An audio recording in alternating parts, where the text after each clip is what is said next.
बच्चों, आज मैं आपको कबीरदास की साखियों के विषय में बताऊंगी। सर्वप्रथम, कबीरदास निर्गुण काव्यधारा के सर्वश्रेष्ठ कवि। कबीर को वाणी का डिक्टेटर भी कहा जाता है।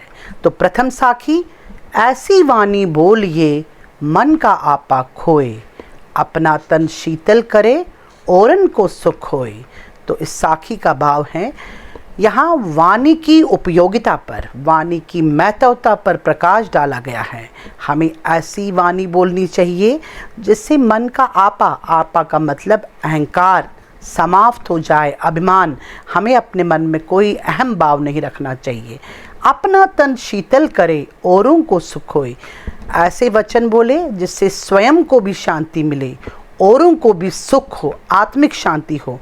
इसलिए वाणी ऐसी बोलनी चाहिए जिसमें अहंकार विनिष्ट हो, अहंकार की समाप्ति हो और अपना मन भी शीतल हो और दूसरों को भी आत्मिक सुख और शांति प्रदान कर सके।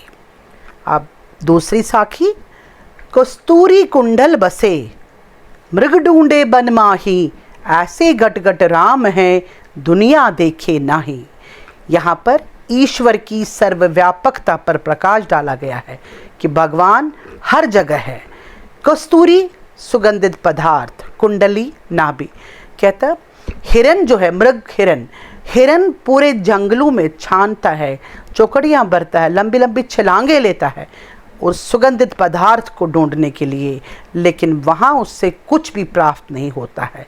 ऐसे गट गट राम है, ऐसे ही हमारे हृदय में भगवान निवास करते हैं, लेकिन अज्ञानता के कारण, मोह के कारण, लालच के कारण, स्वार्थ के कारण हम भगवान को देख नहीं सकते हैं।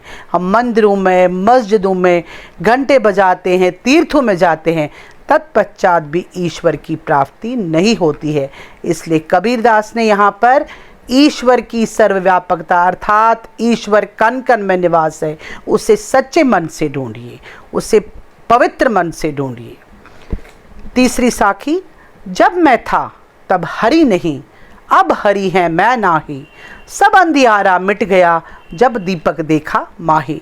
यहाँ कबीरदास ने पुनः अहंकार की भावना को विनिष्ट करने के लिए कहा है। कहते जब मुझ में मैं था, अहंकार था, तब मुझे हरि मीन्स भगवान नहीं प्राप्त हुए। अब हरि है मैं नहीं, अब मुझे भगवान प्राप्त हुए और अहंकार कोसों दूर है मुझसे। सब अंधियारा मिट गया जब दीपक देखा माही। जिस प्रकार दीपक के जलने से सारा अंधकार भाग जाता है, घर की दहलीज पर अगर हम दिया रखेंगे, उससे घर के अंदर और बाहर दोनों जगहों पर प्रकाश ही प्रकाश होगा।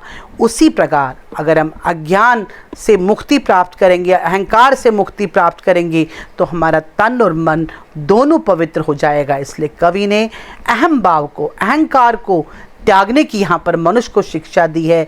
तभी उसका कल्याण हो सकता है, तभी वो परिपूर्ण जीवन एक जी सकता है। चौथी साखी, सुखिया सब संसार है, खाए अरु सोवे, दुखिया दास कबीर है, जागे अरु रोवे। कबीरदास ने कहा सुखिया पूरा संसार सुखी है, खाए और रोए। वो खा रहे, मौज मस्ती कर रहे, भोग विलास कर रहे हैं, अपना जीवन यापन कर रहे हैं। दुखिया दास कबीर है, जागे और रोए। मात्र कबीरदास ही दुखे हैं, वो जाग चुके हैं। और रोए, वो रो रहे हैं। वो इसलिए रो रहे क्योंकि वो संसार की वास्तविकता से, संसार की सच्चाई से बिल्कुल परिचित है, लेकिन संसार के लोग संसार की मौज मस्ती, भोग विलास, ऐश्वर्यता को ही जीवन मानते हैं, जबकि वो जीवन की सच्चाई नहीं है। इसलिए कबीरदास दुखी हैं। लोगों की इस वास्तविक दशा को देखकर वो रो रहे हैं, वो जाग चुके हैं, वो परिचित हो चुके हैं संसार के लोगों की वास्तविक दिशा से। आज इतना ही मैं आपको पढ़ाऊंगी।